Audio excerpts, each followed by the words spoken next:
Okay जी, अस्सलाम वालेकुम everyone. तो आज जो है वो हम लोग अपने इस एचआर के टॉपिक को मजीद आगे लेकर चलेंगे। और जो छोटी मोटी चीजें एचआर के फंक्शंस वगैरह रह गए थे उनको आज हम लोग कंटिन्यू करेंगे। तो काफी सारे फंक्शंस तो हम एचआर के कर चुके हैं। आज जो हमारा आखिरी फंक्शन रह गया एचआर का, वो रह गया है कि भाई ये मैनेजमेंट एंड वर्कफोर्स रिलेशनशिप क्या होती है। ये आखिरी फंक्शन है इस एचआर का जो हम पढ़ेंगे। और इसके बाद फिर हम लोग थोड़ा सा ट्रेड यूनियन को देखेंगे और वर्कर कॉपरेशन वगैरह की बात समझेंगे कि ये एचआर के अंदर क्या रोल प्ले करता है। तो देखो भाई, सीधी सी बात है। हमने पढ़ा कि भाई एचआर डिपार्टमेंट जो है वो लार्ज ऑर्गेनाइजेशंस में एग्जिस्ट करता है। ठीक है। और एचआर का काम होता है बड़ी बड़ी कंपनीज के अंदर पीपल मैनेजमेंट, इंप्लॉयज को मैनेज करना, इंप्लॉयज से रिलेटेड सारे फंक्शंस परफॉर्म करना। क्योंकि बड़ी कंपनी में जहां ज्यादा इंप्लॉयज काम कर रहे होते हैं, इट इज प्रैक्टिकली इम्पॉसिबल कि ओनर सारी चीजों को खुद मैनेज करे, खुद देखे, खुद मॉनिटर कर रहा हो। तो होता ही है कि ओनर एचआर डिपार्टमेंट बना देता है और एचआर वालों को बोलता है कि जो है वो एम्प्लॉय से रिलेटेड सारे फंक्शंस को तुम लोग परफॉर्म करो। अब प्रॉब्लम ये है, मैं बच्चों को एक चीज हमेशा समझाता हूँ, समझाता आया हूँ और बताता रहूंगा जब तक पढ़ाता रहूंगा कि ओनर का काम या डायरेक्टर या सीईओ का काम काम करना नहीं है, काम करवाना है। अगर आज हम if you talk about Apple today, Apple के जो सीईओ हैं टिम कुक, उनकी बेसिक रिस्पॉन्सिबिलिटी जो है वो काम करना नहीं है। उनकी बेसिक रिस्पॉन्सिबिलिटी है मैनेज करना, मेक श्योर करना कि जिसका जो काम है वो काम कर रहा है, वो काम बंदा करता रहे। तो कोई भी कंपनी की सक्सेस के पीछे एम्प्लॉयज का बहुत बड़ा रोल होता है। ये बात समझ आ रही नहीं? जो आपको बड़ी बड़ी बिल्डिंग्स नजर आती हैं, बुर्ज खलीफा नजर आ रही है, या एम्पायर स्टेट बिल्डिंग नजर आ रही है, या कोलालमपुर के ट्विन टावर्स नजर आ रहे हैं, ये जो बड़ी बड़ी बिल्डिंग्स और आपको बड़े बड़े प्रोजेक्ट्स नजर आ रहे होते हैं, इसके अंदर इनको बनाने में सबसे बड़ा रोल एम्प्लॉय का होता है। हाँ ठीक है, जिस कंपनी ने बनाया, जिस ओनर ने बनाया, उसका रोल जरूर है, लेकिन उसके बनने में ओनर और कंपनी से ज्यादा एम्प्लॉयज का रोल होता है। तो हमेशा कंपनी का जो भी ऑब्जेक्टिव होता है, उस ऑब्जेक्टिव को पूरा ओनर नहीं करता, ओनर उस ऑब्जेक्टिव को पूरा करवाता है, या डायरेक्टर या सीईओ उस ऑब्जेक्टिव को पूरा करवाता है। उस ऑब्जेक्टिव को पूरा करके देने वाले जो लोग होते हैं वो एम्प्लॉयज होते हैं। तो अब एचआर डिपार्टमेंट को यह भी मेक श्योर करना है कि अगर आप स्क्रीन पे देखो आपको नजर आ रहा होगा कि मैनेजमेंट यानी सीईओ, डायरेक्टर, ओनर, जो जिस तरह का भी स्ट्रक्चर है, उनके बीच में, और जो वर्कफोर्स है, जो कि प्लेन एम्प्लॉयज है, उनके बीच में ताल्लुकात अच्छे हों, उनके बीच में रिलेशनशिप अच्छा हो। क्योंकि सीईओ का अगर रिलेशनशिप एम्प्लॉयज के साथ अच्छा नहीं होगा, तो अगर सीईओ को कोई भी ऑब्जेक्टिव पूरा करवाना है, सीईओ को तो ऑब्जेक्टिव पूरा करवाना है, ऑब्जेक्टिव पूरा करने वाले तो एम्प्लॉयज हैं। तो अगर सीईओ और एम्प्लॉयज दोनों के बीच में अगर रिलेशनशिप अच्छा नहीं है, फॉर एग्जाम्पल, तो इट्स ऑब्वियस कि सीईओ अपना ऑब्जेक्टिव पूरा नहीं करवा सकेगा। क्योंकि मैंने आपको बड़ा क्लियरली बताया, मैनेजमेंट ऑब्जेक्टिव प्लान करती है, डिसाइड करती है, उसको अचीव तो हमेशा एम्प्लॉय करवा के देगा ना यार। तो एचआर डिपार्टमेंट का एक फंक्शन और भी है, to basically act as a bridge. What kind of a bridge? A bridge between the employees and the management. दोनों को आपस में कनेक्ट करना, दोनों की आपस में जो है वो डील्स को, निगोशिएशंस को, डिमांड्स को देखना, पूरा करना, और एक दूसरे के साथ कोऑपरेट करवाना। क्योंकि अगर मैनेजमेंट और एम्प्लॉयज यानी लोअर लेवल एम्प्लॉयज, जो वर्कर्स होते हैं, जो वर्कफोर्स होती है, जो लेबर होते हैं, उनके बीच में अगर रिलेशनशिप अच्छा नहीं है, तो काम पूरा नहीं हो सकता।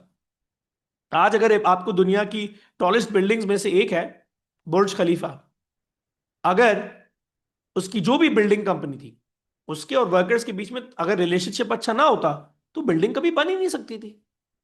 आज अगर Apple is one of the finest tech companies of the world, आज अगर वो इतनी फाइन टेक कंपनी बनी है, तो उसमें एम्प्लॉयज का बहुत बड़ा रोल है। अगर एम्प्लॉयज ना खुश होते, अगर एम्प्लॉयज अपना रोल प्ले ना करते, अगर एम्प्लॉयज सही तरीके से काम नहीं कर रहे होते, तो आज जिस पोजीशन पे एप्पल है वो कभी ना होती, या एनविडिया है।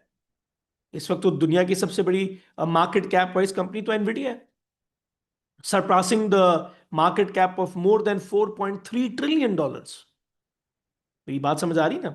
तो एचआर का काम है मेक श्योर करना कि मैनेजमेंट और वर्कफोर्स, अब वर्कफोर्स बोलो, लेबर बोलो, वर्कर्स बोलो, इन दोनों के बीच में रिलेशनशिप को अच्छा बनाए रखना। आप देख सकते हो नीचे लिखा भी है, it is one of the major responsibilities of the HR department to ensure that relationship between the employees and the organizations are at a good level so that the company can work smoothly. क्योंकि अगर worker ही काम नहीं करेगा, worker ही satisfied नहीं होगा, तो उस company smoothly चल ही नहीं सकती। तो ये एचआर डिपार्टमेंट की जिम्मेदारी है, क्योंकि खुश करना है वर्कर को। और हम क्या पढ़ते हुए आए, वर्कर से रिलेटेड सारे काम करना किसकी जिम्मेदारी है? एचआर की जिम्मेदारी है। अच्छा भाई, अब थोड़े से क्वेश्चंस की तरफ आते हैं। एग्जामिनर आपसे पूछ भी सकता है क्लियरली, ब्लंटली, एक्सप्लिसिटली, कि भाई अगर एक कंपनी और एम्प्लॉयज के बीच में रिलेशनशिप अच्छा है तो क्या फायदा होगा? या फिर अगर कोऑपरेशन है मैनेजर्स और वर्कर्स के बीच में, अच्छा रिलेशनशिप है, कोऑपरेशन है, रीजनेबल अंडरस्टैंडिंग है, तो क्या फायदे हैं? सबसे पहला फायदा यह कि स्ट्राइक्स होने के चांसेस बहुत कम है, जिसको हम लोग इंडस्ट्रियल एक्शन कहते हैं। ठीक है ना? इंडस्ट्रियल एक्शन में क्या होता है, सारे वर्कर्स जो है वो लड़ गए कंपनी से, हम काम नहीं करेंगे, और अलग अलग तरीके होते हैं स्ट्राइक करने के। ठीक है ना? अब पाकिस्तान में तो बहुत कॉमन सा एक वो है फिनोमेना, धरना हो गया।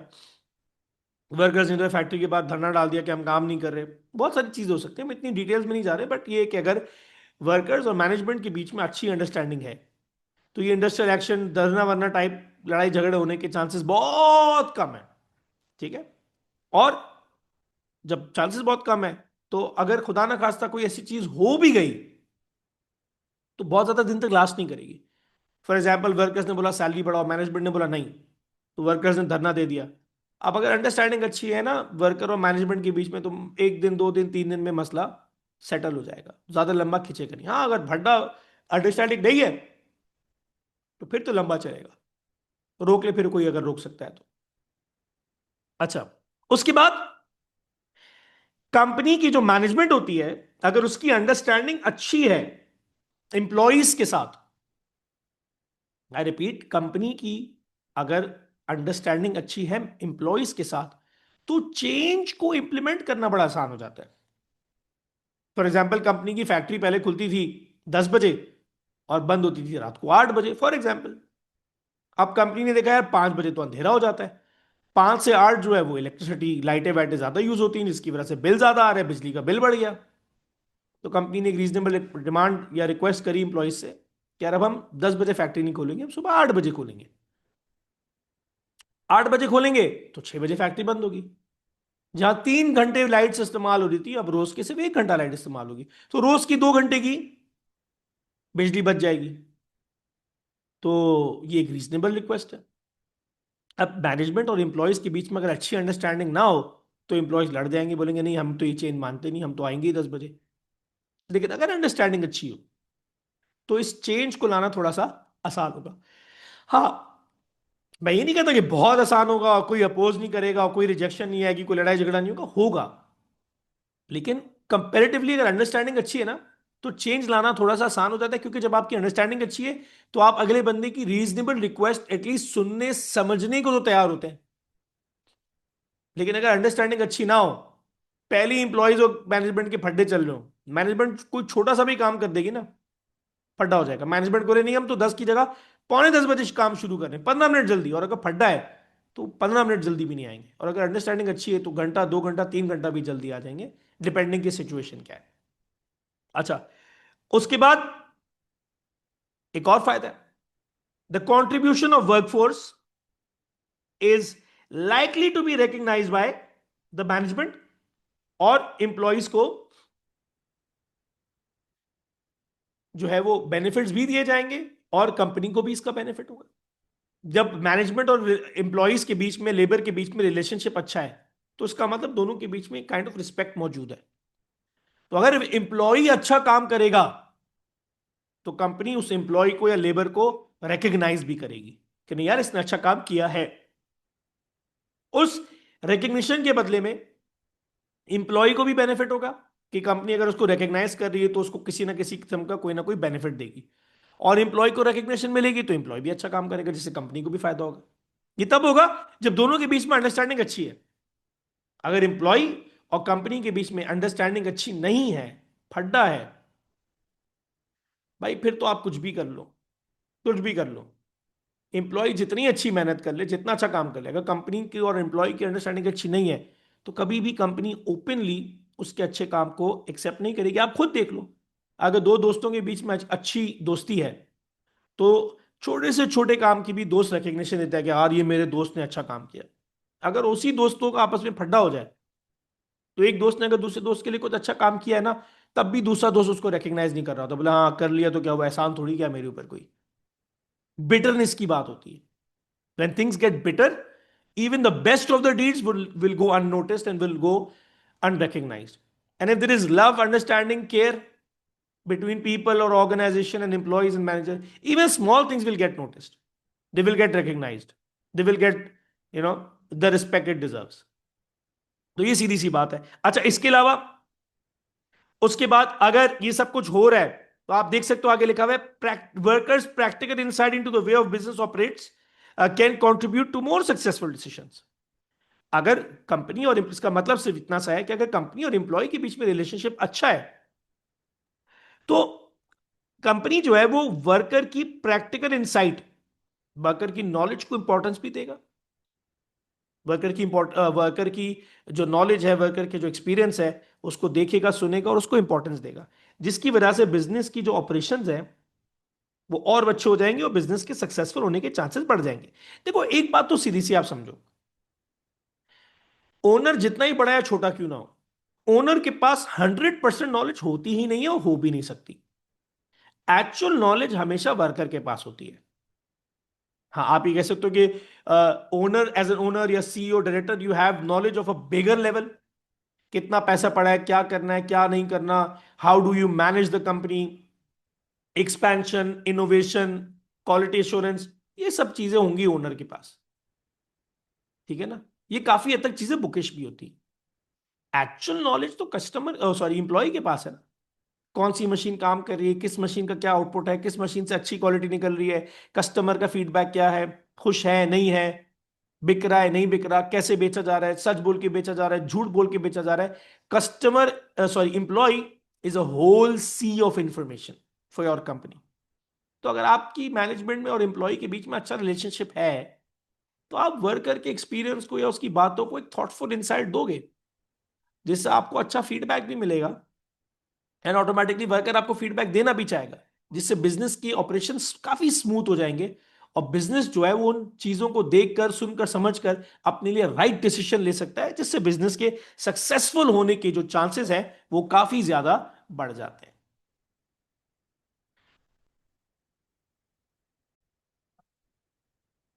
अच्छा जी, मूविंग ऑन। अब हम लोग जरा सा ट्रेड यूनियन के इम्पैक्ट के ऊपर जाते हैं कि कंपनी के ऊपर ट्रेड यूनियन का इम्पैक्ट क्या होता है। बट इससे पहले कि मैं आगे बढ़ूं, I think it's a fair responsibility of mind कि मैं आपको समझाऊं पहले कि ये ट्रेड यूनियन क्या है। अच्छा, जिन लोगों ने ओ लेवल्स में बिजनेस पढ़ा है उनको तो क्लियरली पता होगा कि ट्रेड यूनियन क्या होता है। लेकिन जिन्होंने ओ लेवल्स में बिजनेस नहीं पढ़ा, बाद में शुरू किया है, जिनको बाद में करियर के काफी आगे जाके समझ आया कि वो डॉक्टर इंजीनियर नहीं बन सकते, तो उन्होंने बिजनेस उठाने का सोचा साइंस के बाद, उनको तो बिल्कुल भी नहीं पता होगा कि ट्रेड यूनियन क्या है। लेकिन कोई मसले वाली बात नहीं है, ना भी पता हो तो क्या है, गम नहीं है, जब हम है तो फिर क्या गम है। खैर, तो फिर ट्रेड यूनियन की बात करते हैं हम कि ट्रेड यूनियन क्या है भाई। ट्रेड यूनियन में प्रॉब्लम छोटी सी है कि देखो, एक इंडिविजुअल एम्प्लॉय जो है ना, वो बड़ा मासूम और गरीब होता है। एक इंडिविजुअल एम्प्लॉय बड़ा मासूम और गरीब होता है। एम्प्लॉय की क्या स्टैंडिंग है या फाइनेंस है कि वो कंपनी से लड़ सके। आज एक बड़ी कंपनी की मैं बात करूं, बड़ी कंपनी जिसके पास मिलियंस एंड बिलियंस है, करोड़ों अरबों रुपए पड़े हैं, वो अपने गरीब से एम्प्लॉय को बोलता है जाओ, नहीं देते तनख्वाह, तो क्या कर लेगा एम्प्लॉय? अकेला एम्प्लॉय क्या कर लेगा? वो ज्यादा से ज्यादा फैक्ट्री के दरवाजे में खड़े होकर अपनी नस काट सकता है हाथ की, अपने आप को आग लगा देगा अगर बहुत जज्बाती होगा। या फिर क्या करेगा, वो बोलेगा अल्लाह के हवाले, मैं आपसे अल्लाह अल्लाह के घर पे आपसे बदला लूंगा, बस वो चला जाएगा। वो लड़ नहीं सकता। एक फैक्ट्री ओनर जिसके पास महंगी गाड़ी है, बड़ा घर है, गार्ड्स हैं, ये है, वो है, अब आप बोलोगे केस कर ले। भाई केस करना भी मजाक नहीं है। केस करने में भी टाइम चाहिए, पैसे चाहिए। लॉयर रखना पड़ेगा, टाइम लगाना पड़ेगा, कोर्ट जाना पड़ेगा। It's not an easy job. अच्छा, तो इसका मतलब तो ये समझ आया कि गरीब एम्प्लॉय बेचारा अकेला कंपनी से लड़ नहीं सकता अगेंस्ट एनी एट्रोसिटी या against any you know biasness और अनफेयरनेस। तो ऐसा होता है कि जब एम्प्लॉयज को अंदाजा होता है ना कि यार हम अकेले लड़ नहीं सकते, तो वो एम्प्लॉयज, इंडिविजुअल एम्प्लॉयज मिलकर एक ग्रुप बना लेते हैं। ठीक है, वो सारे एम्प्लॉयज जिनको लगता है कि हम अकेले कंपनी का कुछ नहीं उखाड़ सकते, वो लोग मिलकर एक ग्रुप बना लेते हैं, और इस ग्रुप को हम लोग ट्रेड यूनियन कहते हैं। ठीक है जी। सवाल ये है भाई कि ट्रेड यूनियन क्या है। ट्रेड यूनियन बेसिकली एक ऐसा स्ट्रक्चर है, या आप उसको बोलो कि एक इनफॉर्मल ग्रुप है या एक ग्रुप है, ठीक है ना, जिसे एम्प्लॉयज ने मिलकर बनाया होता है। 5, 10, 20, 25, 50, 100, 500, 1000, 5000 एम्प्लॉयज ने मिलकर बनाया, वो उस ग्रुप का पार्ट बन गए। ये एक कम्युनिटी बनाई, उस कम्युनिटी का पार्ट बन गए। अब वो कम्युनिटी जो है वो एम्प्लॉयज के राइट के लिए लड़ेगी। फॉर एग्जाम्पल, एक एम्प्लॉय को सैलरी नहीं मिली और उस कम्युनिटी में 500 बंदे हैं, तो 500 के 500 कंपनी के पास, मैनेजर के पास लड़ने आ गए। ठीक है ना, कि इस बंदे की सैलरी दो। मतलब इसका भी एक तरीका होता है नहीं कि 500 दरवाजे पे खड़े होकर फिर उस मेंबर्स के अंदर, जो कम्युनिटी है, कम्युनिटी के अंदर भी कुछ रिस्पॉन्सिबल लोग होते हैं, जो 2, 5, 10 लोग होते हैं, जिनके पास ये पावर होती है कि वो उन 500 बंदों के बिहाफ पे जाके नेगोशिएशन करेंगे कि भाई इस एक बंदे को सैलरी नहीं दी, हम 10 बंदे आए हैं इस एक एम्प्लॉय की खातिर, आप इसको सैलरी दो। अगर आप इसकी जायज नहीं पूरी करते डिमांड, तो हम 10 नहीं है, हम बेसिकली 10 रिप्रेजेंटेटिव हैं, और हम 10 रिप्रेजेंटेटिव जो है वो 500 लोगों के हैं। तो हम, आप अगर जायज डिमांड नहीं पूरी कर सकते इस गरीब वर्कर की, एम्प्लॉय की, और हम 10 बंदों को आप नाराज करके भेजेंगे, तो हमारे साथ 500 लोग हैं, फिर वो 500 के 500 बंदे स्ट्राइक पर जाएंगे या लड़ाई झगड़े पे आएंगे या गो स्लो। लड़ाई झगड़ा तो नहीं, खैर सिविलाइज कंट्रीज में ऐसा नहीं होता, वो फिर ओवर टाइम नहीं करेंगे, तरीके होते हैं बात मनवाने के।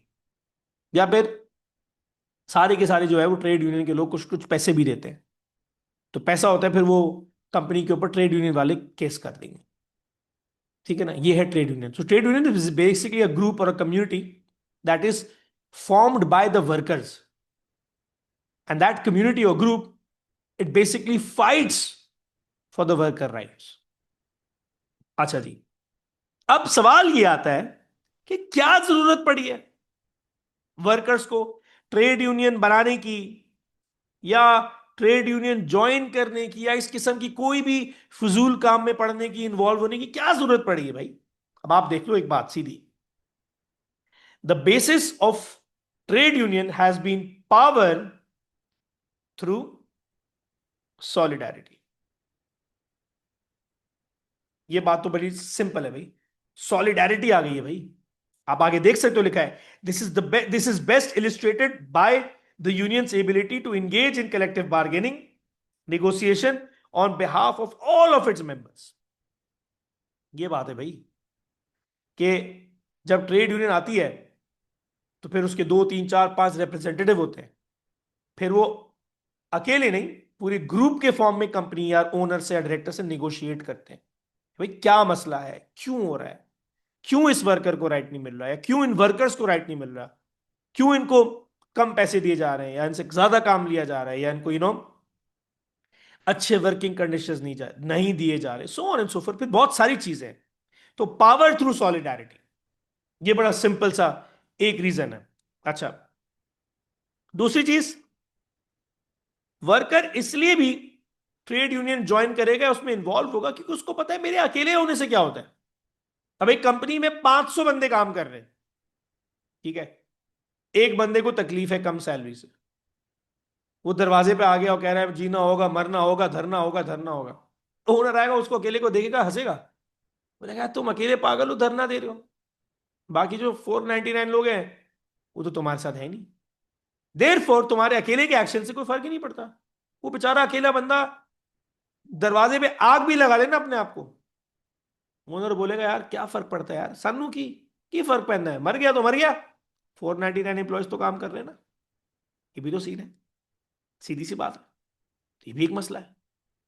तो जो लोग ट्रेड यूनियन में जाते हैं ना, उनको पता है कि हमारे अकेले के कुछ भी करने से कुछ भी नहीं होने वाला। हम छुट्टी करें या ना आए या काम छोड़ के चले आए या धरना दे दे या कुछ भी कर लें, हमारे अकेले एम्प्लॉय का कोई भी इंपैक्ट कंपनी के ऊपर जनरेट नहीं होगा। अच्छा, और इसके अलावा और भी बड़ी सी रीजन है। अकेला बंदा अगर बोलता है कि यार मैं कोर्ट जाऊंगा, तो कौन पैसे देगा लॉयर के? ठीक है ना, मैं कोर्ट जाता हूं तो कौन काम छोड़ छोड़ के रोज कोर्ट जाएगा? अगर ट्रेड यूनियन ज्वाइन कर लेते तो फायदा है। किसी किस्म का कोई भी केस होगा तो ट्रेड यूनियन के पास पैसे होते हैं, वो ट्रेड यूनियन जो है कंपनी पे केस करेगी, और ट्रेड यूनियन के जो रिप्रेजेंटेटिव्स हैं फिर वो लीगल सपोर्ट देंगे आपको। कब जाना है, कहाँ जाना है, कैसे जाना है, किस तरह जाना है, लॉयर से कनेक्शन करवा दिया, फीस पे करवा दी, बहुत सारी चीजें। ये भी एक फायदा है कि वो जो लीगल बैटल आपको अकेले लड़नी थी, अब वो लीगल बैटल लड़ने के लिए आपके पास पूरा एक ग्रुप आ गया। ठीक है ना, अब आप अकेले नहीं है। इसके अलावा यूनियन, जो ट्रेड यूनियन बनती है, उनके पास इतनी पावर होती है कि वो कंपनी के ऊपर, जैसा आप देख सकते हो यहां पर लिखा है एम्प्लॉयर, एम्प्लॉयर का मतलब कंपनी है, वो कंपनी के ऊपर प्रेशर डालकर, कंपनी के ऊपर प्रेशर डालकर निगोशिएशन करके एम्प्लॉयज के पैसे बढ़ा सकते हैं, हेल्थ एंड सेफ्टी के ऊपर आर्ग्यू कर सकते हैं। भाई ट्रेड यूनियन लड़ सकती है कंपनी से, निगोशिएट कर सकती है कि भाई जो एम्प्लॉयज आ रहे हैं और कंपनी के अंदर मास्क नहीं दिया हुआ फॉर एग्जाम्पल, और केमिकल का काम हो रहा है, तो एम्प्लॉयज को ब्रीदिंग इश्यूज हो रहे हैं, तो आप रोज मास्क दो, या फिर जो है वो ऐसे एग्जॉस्ट सिस्टम्स लगाओ जिससे जो है वो फ्यूम्स और केमिकल्स का जो धुआं है या स्मोक है या स्मेल है वो बाहर निकल जाए और एम्प्लॉयज को जो है वो ब्रीथिंग डिफिकल्टीज ना हो। तो एक और चीज ये भी होती है कि जब ट्रेड यूनियन को आप ज्वाइन कर लेते हो, तो ट्रेड यूनियन निगोशिएट करके कंपनी से आर्ग्यू करके हेल्थ एंड सेफ्टी के जो प्रोटोकॉल्स हैं उसको कंपनी के अंदर इंप्रूव भी करा सकती है। एक अकेले बंदे के लिए जो है वो ये सब कुछ नहीं होगा, हाँ, लेकिन अगर पूरा ग्रुप आए आर्ग्यू करे तो ये सब कुछ पूरे ग्रुप के लिए हो सकता है। अच्छा, अब सीन कुछ ऐसा है कि हमने देखा कि भाई एम्प्लॉयज अकेले जो है वो इंडिविजुअल लेवल पे गरीब होता है, परेशान होता है, वो ओनर से लड़ नहीं सकता, 10 मसले। तो अगर कोई वर्कर, अब एग्जामिनर आपसे पूछ सकता है कि भाई अगर कोई वर्कर ट्रेड यूनियन का पार्ट बन जाता है तो क्या फायदे हैं? बहुत सारे फायदे हैं। पहला फायदा ये कि ट्रेड यूनियन लड़ झगड़ कर सैलरी बढ़वा सकता है, एक। दूसरा, ट्रेड यूनियन लड़ झगड़ कर वर्किंग कंडीशंस अच्छी करवा सकते हैं कि नहीं भाई एसी लगाओ, पंखे लगाओ, एग्जॉस्ट सिस्टम बेहतर करो। वर्किंग कंडीशंस इंप्रूव करवा सकते हैं ट्रेड यूनियन लड़ झगड़ कर। ट्रेड यूनियन लड़ झगड़ कर जो है वो इंडस्ट्रियल इंजरी, मैं लिख भी देता हूं यहां पर, इंडस्ट्रियल इंजरी की कॉम्पनसेशन मांग सकता है कि भाई अगर कोई वर्कर आया था, काम करते करते इंजर्ड हो गया, मर गया, डिसेबल हो गया, तो ये कंपनी की जिम्मेदारी है इसको कॉम्पनसेट करे। ठीक है ना। अगर आप, जो आपने देखा होगा बेचारे जो गली मोहल्ले में जो सिक्योरिटी गार्ड्स बैठे होते हैं, आपको क्या लगता है, खुदा ना खास्ता अल्लाह ना करे चोर आएगा तो वो आपके लिए खड़े होंगे? कभी खड़े नहीं होंगे। उनको पता है कि अगर हमें कुछ हो गया, मर गए, कुछ भी हो गया, हमारी कंपनी हमें कुछ नहीं देगी, हम पागल हैं अपनी जान दें, वो सिर्फ वैसे ही शो पीस के लिए खड़े होते हैं। हालांकि ये कंपनी की जिम्मेदारी है कि यार अगर एम्प्लॉय को काम करते हुए कुछ हो जाए, मर जाए खुदा ना खास्ता, या कोई एक्सीडेंट हो जाए, आंख चली जाए, हाथ टूट जाए, पैर कट जाए, बीमार हो जाए, कुछ भी हो जाए, तो कंपनी उसको कॉम्पनसेट करे। तो ट्रेड यूनियन क्या करता है, लड़ झगड़ कर जो है वो इंडस्ट्रियल इंजरीज की कॉम्पनसेशन भी वो करवाता है कंपनी से कि भाई आपकी कंपनी में काम करते हुए देयरफॉर आप इसको संभालोगे। अच्छा, और क्या कर सकता है? और ये कर सकता है कि भाई लड़ झगड़ कर एम्प्लॉयज को मैक्स, कुछ अच्छे एम्प्लॉयज को डिसीजन मेकिंग में पार्टिसिपेट करवाया कि भाई यार, कंपनी के ओनर को जाके बोले कि भाई हमारे जो वर्कर्स हैं वो बहुत अच्छे हैं, कुछ वर्कर्स हमने चूज किए, देयरफॉर जब आप कोई डिसीजन लो तो हमारे वर्कर्स को इंक्लूड करो डिसीजन मेकिंग में, ताकि वो भी सीख सकें और जिंदगी में आगे बढ़ सके। ये नहीं कि अब हर बंदे को 500 के 500 वर्कर्स को डिसीजन मेकिंग का पार्ट बनवा दो, दो चार पांच दस जो भी काबिल लोग हों उनको फोर्स करके लड़ झगड़ के डिसीजन मेकिंग में पार्टिसिपेट करवाए। ये भी कर सकता है लड़ झगड़ कर ट्रेड यूनियन। अच्छा, एक चीज और, अब ये नया कॉन्सेप्ट के कलेक्टिव बार्गेनिंग क्या है, याद रखो। जब एक तो होती है बार्गेनिंग, आप women are too good at it without a doubt. आप शॉपिंग करने गए, आपको कुछ पसंद आया, आपने अम्मी को बोला अम्मी ये, तो जो है खान साहब अगर सामने खड़े हैं, आपकी अम्मी ने बोला कितने का हो रहा है, 500 में, कहती 100 रुपये दूंगी। ठीक है ना। तो the women are too good at bargaining. फिर खान बोलेगा नहीं यार क्या बात है, आपकी बोलेगी देना है दो, नहीं देना नहीं दो। फाइनली जो है 150-200 रुपये में सौदा भी हो जाएगा। Absolutely amazing. जितनी जबरदस्त बार्गेनिंग पाकिस्तानी हाउस वाइफ्स कर लेती हैं। बहरहाल, तो वो जो आपकी और आप दुकान वाले के बीच में बार्गेनिंग हो रही है, वो कलेक्टिव बार्गेनिंग नहीं है। कलेक्टिव बार्गेनिंग मतलब ये है कि जब बहुत सारे लोग बार्गेनिंग के अंदर इन्वॉल्व हो जाते हैं, जैसे कि कंपनी के ओनर्स और ट्रेड यूनियन के जो रिप्रेजेंटेटिव होते हैं, क्योंकि मैंने आपको बताया ट्रेड यूनियन में 100, 200, 500, 5,000 लोग हो सकते हैं। हर बंदे को तो आप नहीं बिठा सकते ना नेगोशिएशन के अंदर। तो कुछ रिप्रेजेंटेटिव्स होते हैं, 2, 4, 5, जो ट्रेड यूनियन में सारे एम्प्लॉयज की तरफ से आकर नेगोशिएशन में बैठते हैं। तो इनके बीच जो नेगोशिएशन होती है उसको कलेक्टिव बार्गेनिंग कहते हैं। फॉर एग्जांपल, सारे एम्प्लॉयज 500 बंदे कंपनी में काम करते हैं, उनकी सैलरी है 10,000, उन्होंने पड्डा डाल दिया कि हमारी सैलरी 12,000 रुपये करो। अब 500 बंदे तो ओनर के साथ बहस कर नहीं सकते, तो ओनर ने अपने साथ डायरेक्टर, मैनेजर, 2-3 लोगों को बिठाया। साथ में 500 लोगों की जो ट्रेड यूनियन थी उसमें से 4 लोग आ गए कि यार हम आपके साथ बात करेंगे, और जो भी फैसला होगा, जो हम अगर मान गए, माने नहीं माने, तो जो भी फैसला होगा वो हम 500 लोगों के ऊपर इंप्लीमेंट भी करवा के देंगे। तो ये जो नेगोशिएशन ट्रेड यूनियन के रिप्रेजेंटेटिव और ओनर्स या मैनेजमेंट के बीच में होती है, इस पूरी नेगोशिएशन को हम कलेक्टिव बार्गेनिंग कहते हैं। अच्छा, अब सवाल ये है कि भाई ये जो कलेक्टिव बार्गेनिंग होती है, इसका बेनिफिट क्या है। अच्छा, इसका बेनिफिट ये है, सबसे पहले हम कंपनी की बात करते हैं। इसका बेनिफिट ये है कि भाई 500 बंदे काम करते हैं, क्या ये प्रैक्टिकली पॉसिबल है कि ओनर 500 के 500 बंदों से निगोशिएट कर सके। कोई बोलेगा 500 बढ़ाओ, कोई बोलेगा 1,000 बढ़ाओ, कोई बोलेगा 2,000 बढ़ाओ, कोई बोलेगा 5,000 बढ़ाओ, कोई बोलेगा 200 रुपये बढ़ाओ। 500 बंदे से निगोशिएट करना प्रैक्टिकली पॉसिबल नहीं है।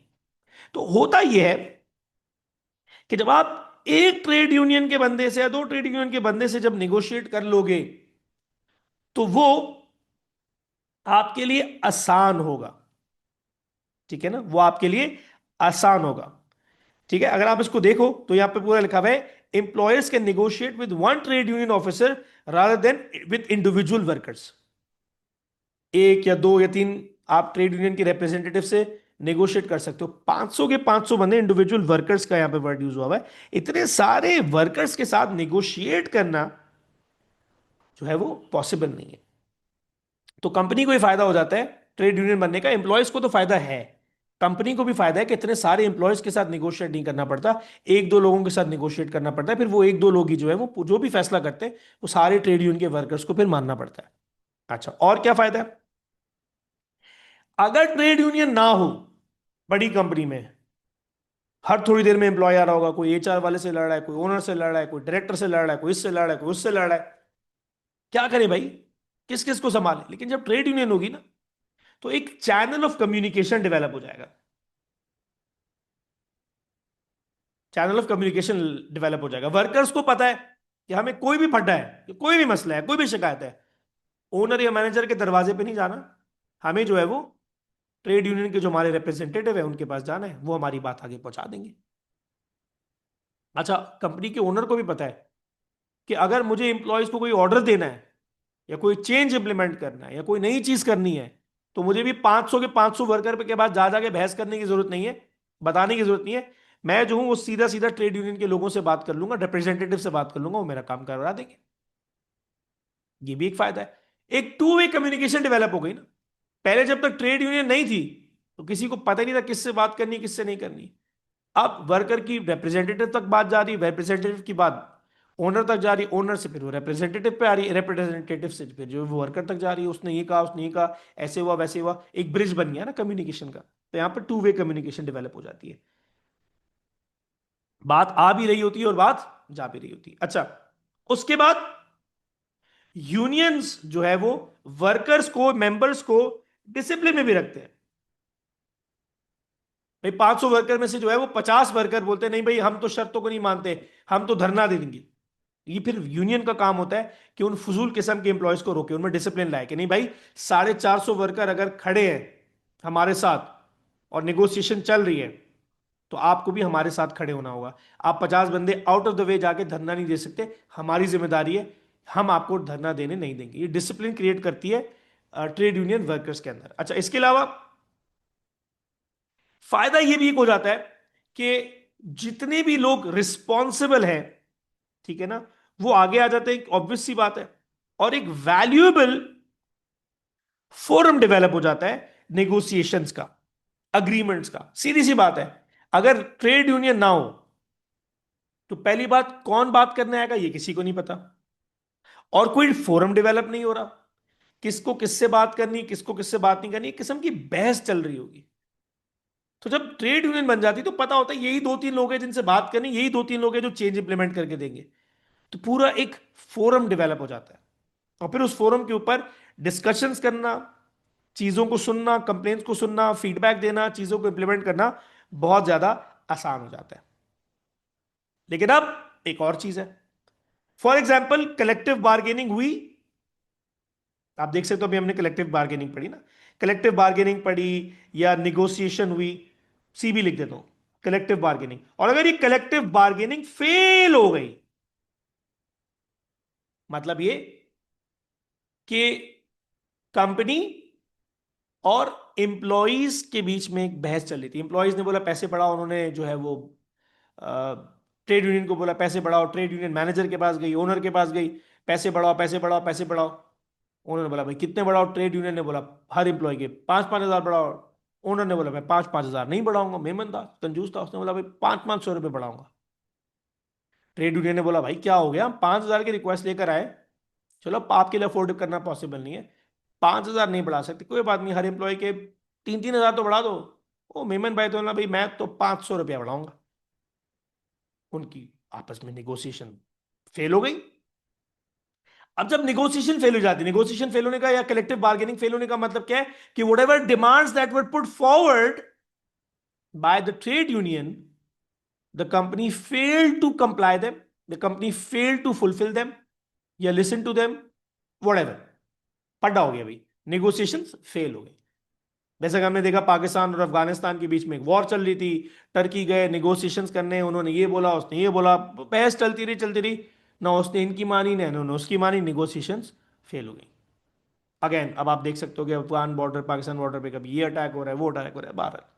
तो अब कंपनी में तो कोई गोली वोली का तो सीन ही नहीं है, ना कोई बुलेट प्रूफ जैकेट है, कोई मारने मरने वाला चक्कर है।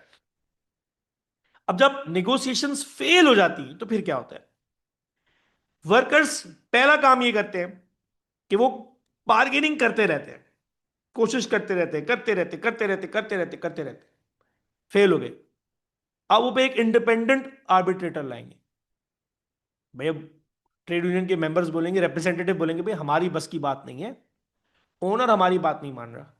तो फिर वो एक इंडिपेंडेंट वर्कर, कोई भी लॉयर या जज या कोई भी एक इंडिपेंडेंट बंदा हो सकता है, रिस्पॉन्सिबल हो, क्रेडिबल हो, उसको लेके आएंगे। भाई हम 500 वर्कर्स हैं, उनकी जो है ट्रेड यूनियन है, और हम 4-5 बंदे जो इनके रिप्रेजेंटेटिव हैं, एक बंदा जो हूं मैं वो इनका रिप्रेजेंटेटिव हूँ ट्रेड यूनियन का, और 500 वर्कर्स की तरफ से मैं बात कर रहा हूँ। कंपनी जो है वो हमारी रीजनेबल रिक्वेस्ट मानने को तैयार ही नहीं है, महंगाई इतनी हो गई, ये हो गई है, वो हो गई है। फिर आर्बिट्रेटर, इंडिपेंडेंट आर्बिट्रेटर, यानी इसका कंपनी से ताल्लुक नहीं है, ना वर्कर है ना ओनर है, कुछ भी नहीं, एक इंडिपेंडेंट आर्बिट्रेटर, आर्बिट्रेटर मतलब निगोशिएटर या इंटरमीडियरी, वो आएगा। अब वो आएगा, वो कोशिश करेगा निगोशिएशन करवाने की। वो बोलेगा भाई क्या करना है, वर्कर बोलेंगे सर हम तो 5 हज़ार से शुरू हुए थे, 3 हज़ार पे आ गए। आर्बिट्रेटर ने बोला भाई थोड़ा और कर लो। तो ट्रेड यूनियन के मेंबर ने और रिप्रेजेंटेटिव ने बोला कि चलो भाई 2,500 रुपये बढ़ा दो हर वर्कर के। अब वो मेमन सेठ कहते नहीं भाई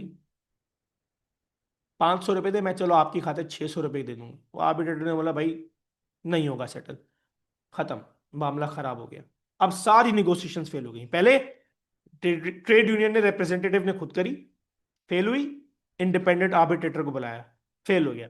अब रिप्रकशंस आएंगे, फड्डा होगा भाई।